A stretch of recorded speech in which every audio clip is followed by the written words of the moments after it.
नमस्कार। बड़ी बहस मध्य प्रदेश में आप सभी का बहुत बहुत स्वागत है। मैं हूं आपके साथ सौरभ त्रिपाठी। मध्य प्रदेश विधानसभा के बजट सत्र के दूसरे दिन कांग्रेस ने बेरोजगारी के मुद्दे पर एक अनोखा और आक्रामक तरीके से विरोध प्रदर्शन किया। विधानसभा परिसर में गांधी प्रतिमा के पास कांग्रेस विधायकों ने टोकरी में सांप और तख्तियां लेकर सांकेतिक रूप से रोजगार के मुद्दे पर अपनी आवाज उठाई। इसके साथ ही एक दिलचस्प घटना देखने को मिला है, जब कांग्रेस विधायक रजनीश सिंह और सुरक्षा कर्मियों के बीच गेहूं की बाली को लेकर खींचतान हो रही थी। विधायक ने पानी की कमी को लेकर सिवनी जिले की सिंचाई समस्या पर ध्यान आकर्षण के लिए ये बाली विधानसभा में लाने का प्रयास किया। वहीं नेता प्रतिपक्ष उमंग सिंघार ने कहा कि प्रदेश का युवा रोजगार की तलाश में दर दर भटक रहा है और सरकारी नौकरी की भर्ती प्रक्रिया पूरी तरीके से ठप पड़ी है। इसके साथ ही उन्होंने कहा कि सरकार युवाओं को नौकरी देने के नाम पर सांप की तरह डस रही है।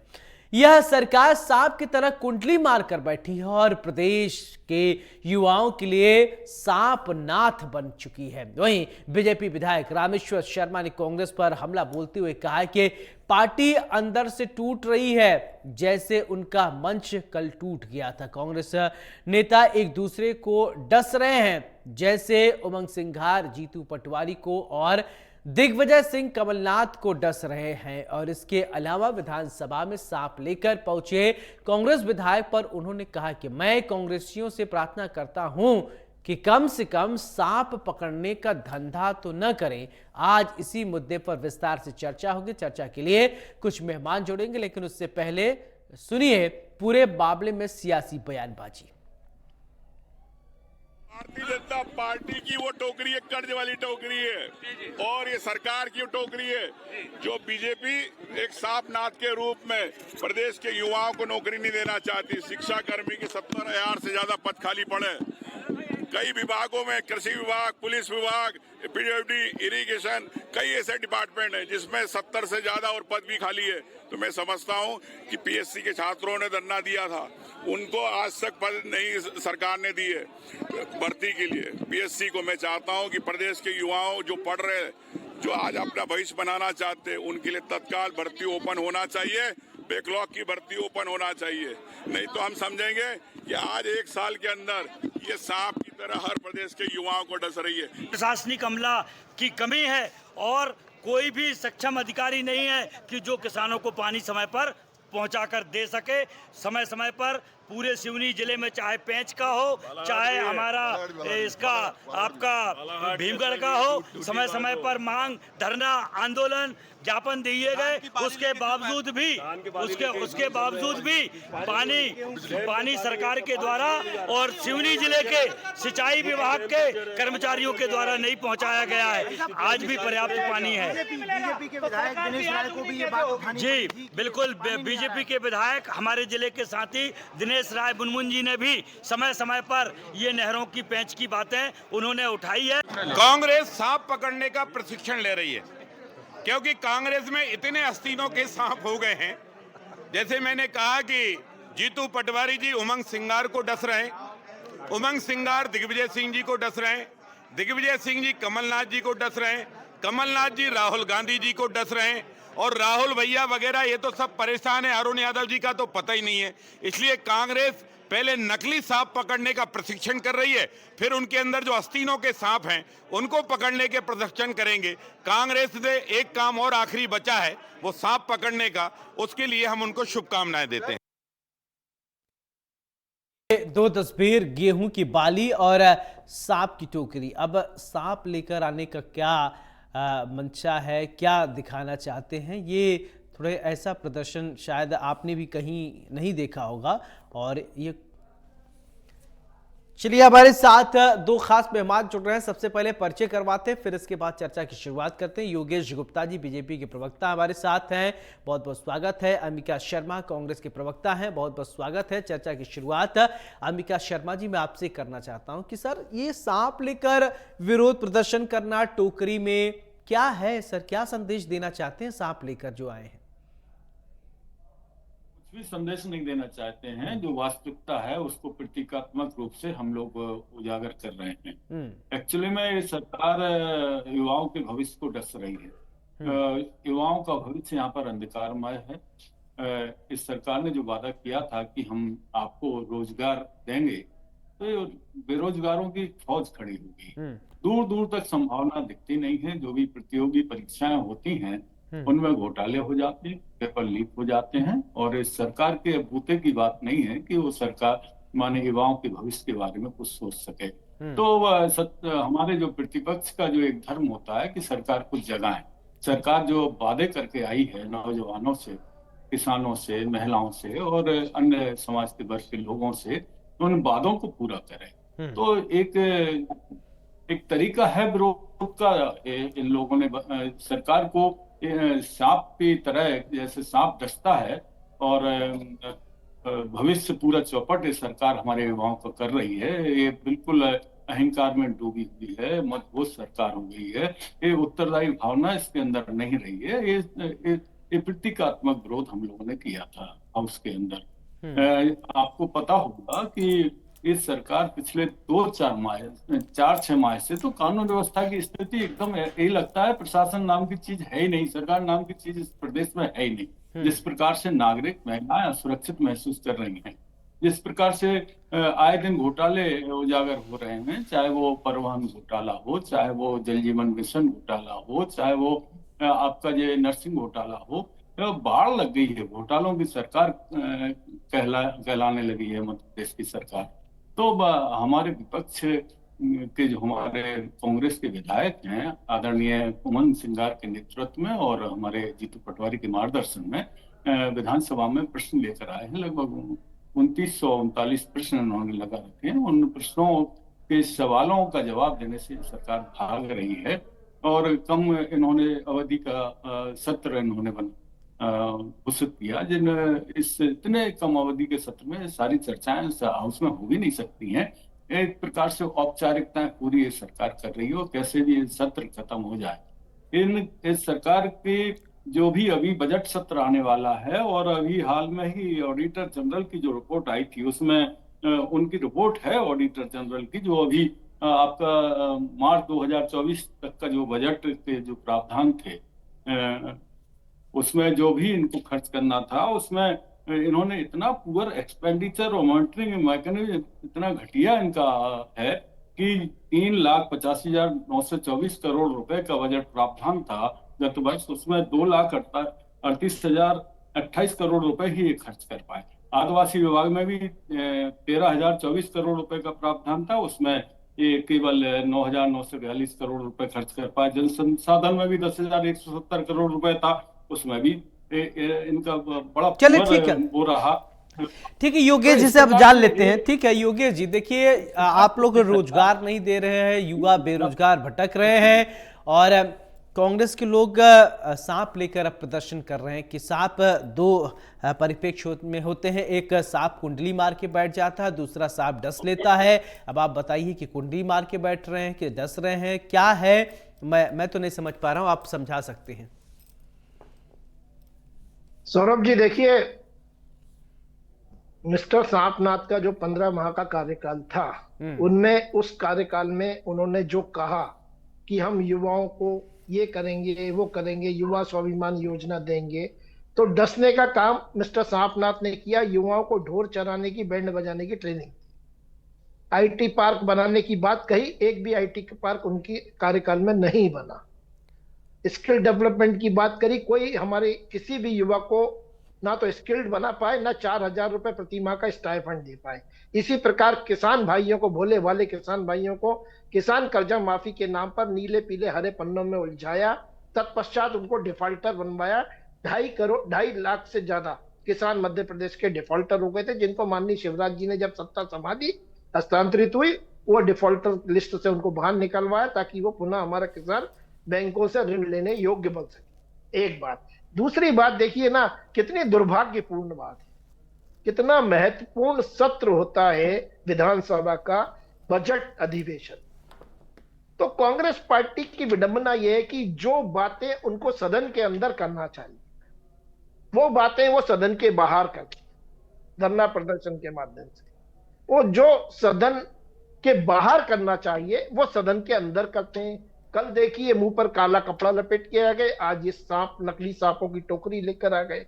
बेरोजगार हमारा युवा नहीं है, हम हमारे युवाओं को रोजगार देने के लिए भरसक प्रयत्न नहीं कर रहे, उनके लिए निश्चित रूप से एक सुदृढ़ प्रक्रिया के अंतर्गत काम कर रहे हैं। हमने फरवरी 2024 में लगभग 72,000 युवाओं को माननीय मुख्यमंत्री मोहन यादव जी ने स्वयं नियुक्ति पत्र बांटे थे। उसके बाद रीजनल समिट हुई और 7 रीजनल समिट के माध्यम से 4 लाख करोड़ से ज्यादा का जो निवेश आया, उसमें 2 लाख से ज्यादा युवाओं के रोजगार के अवसर सृजन हुए। GIS समिट में 30,77,000 करोड़ का निवेश आया, 13 से 21 लाख युवाओं को रोजगार मिलने के पूरे प्रयास मध्य प्रदेश की डॉक्टर मोहन यादव की सरकार इसलिए कर रही है कि जो 30,77,000 करोड़ का निवेश आया उसमें से 238 यूनिटों, ध्यान दीजिएगा अंबिका जी, 238 यूनिटों को 508 हेक्टेयर भूमि का आवंटन कर दिया गया। इन यूनिटों को जिनको आवंटित किया गया है उन कंपनियों ने 12,170 करोड़ रुपए खर्च कर दिए हैं। तो निश्चित रूप से हम प्रयासरत थे। हमने किसानों के समर्थन मूल्य की बात कही थी, 2700 की जगह 2600 रुपए क्विंटल तो दे ही रहे। 1.25 साल ही हुआ, अभी हमारी सरकार का पूरा कार्यकाल बाकी है, लगभग 3.5 साल का। लाडली बहनों के खाते में 8 मार्च को महिला दिवस के दिन 1,29,00,000 बहनों के खातों में हमने राशि हस्तांतरित की है। किसानों को हम निरंतर उन्नयन कर रहे हैं, उनको 5 रुपए प्रति यूनिट की दर से स्थायी बिजली के कनेक्शन देंगे। तो ये तमाम वो चीजें हैं जो हम नवाचार के माध्यम से मध्य प्रदेश में कर रहे हैं। 10 लाख आवास बनाए जाएंगे प्रधानमंत्री आवास योजना के अंतर्गत, 12 नए मेडिकल कॉलेज खोले जाएंगे, 1 लाख किलोमीटर की नई सड़कें बनाई जाएंगी।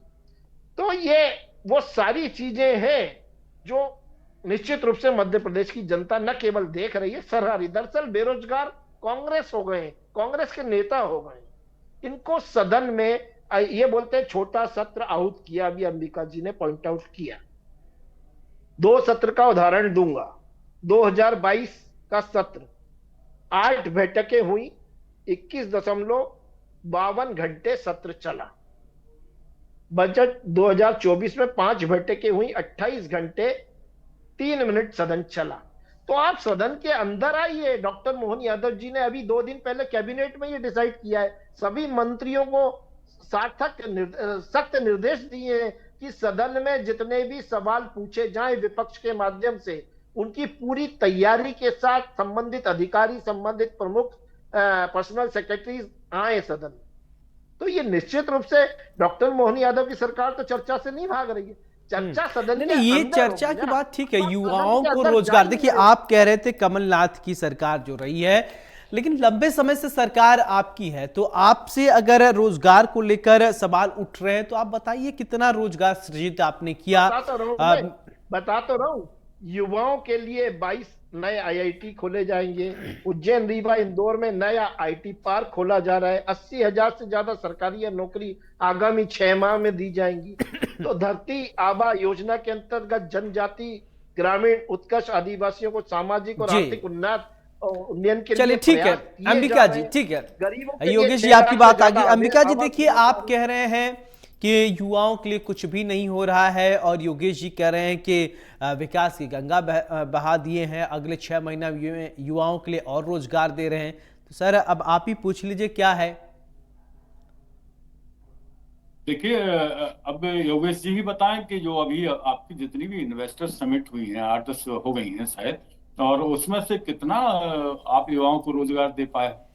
केवल आंकड़े लेकर आप बैठ जाते हैं और हवाई बातें करते हैं, धरातल पर आपकी कोई उपलब्धि दिखाई नहीं देती है। जितने भी MOU साइन होते हैं उसमें से 10% राशि तो निवेश हो नहीं पाती है। आपकी सारी की सारी इन्वेस्टर समिट असफल साबित हुई है, निराशाजनक साबित हुई है, कोई परिणाम इसमें नहीं आए हैं।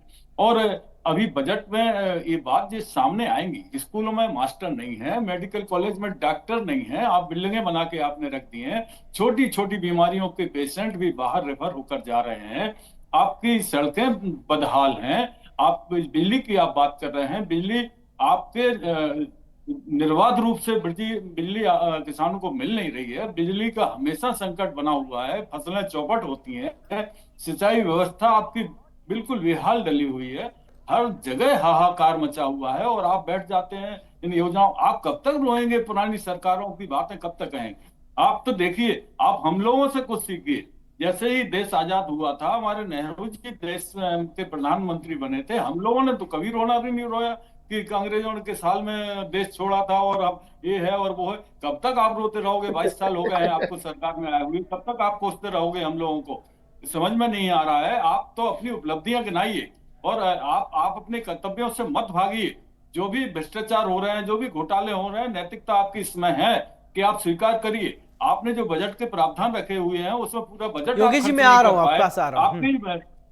आपकी इतनी घटिया माने आपकी एक्सपेंडिचर कैपेसिटी है, मॉनिटरिंग कैपेसिटी है कि इसमें ऑडिटर जनरल ने इस पर आपके आक्षेप लगाए हैं।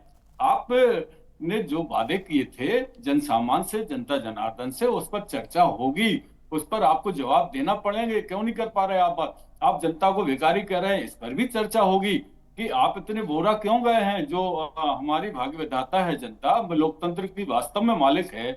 आप लोग केवल सेवक हो, आप मालिक नहीं हो। आपको वो जनता घृणित रूप से आप देख रहे हैं, आप तानाशाही की तरफ बढ़ रहे हैं, स्वेच्छाचारी शासन व्यवस्था आप लोग चाहते हैं। तो इन तमाम बातों पर ये चर्चा होगी इस हाउस में, आपको भगने नहीं देंगे। आप चाहे जितना भागो, आपको सड़क से लेके और सदन तक हम लोग घेरेंगे और आपकी नाकामियों पर नजर रखेंगे। सरकार जनता के बीच में हम लोग जाएंगे और आपके अच्छे काम दिखेंगे, जनता वाहवाही करेगी, हम लोग वाहवाही करेंगे, उसमें क्या बात है। लेकिन दिखे तो धरातल पर कुछ अच्छा काम तो दिखे।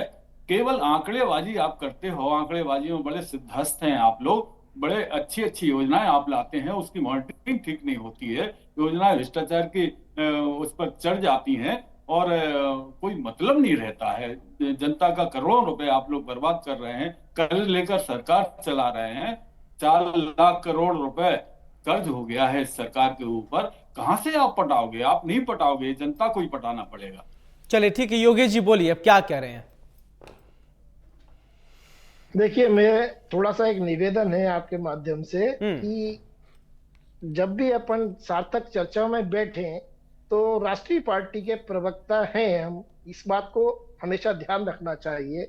वो भाषा शैली ऐसी मर्यादित होना चाहिए कि श्रोताओं को असहज महसूस ना हो, एक बात। दूसरी बात, इन्होंने कहा कि पुरानी सरकारों पर, मैंने तो अभी अपने वक्तव्य में एक भी बार आक्षेप नहीं लगाया पुरानी सरकारों। कमलनाथ जी का जिक्र इसलिए किया कि 15 महीने की सरकार इनकी आई थी 2018 में, जो किसान कर्ज माफी के झूठों वादों पर आई थी। 971 वचनों का एक झूठ का पुलंदा कमलनाथ जी लेकर आए थे, जिसमें से 71 वचनों की भी आपूर्ति इन्होंने नहीं की।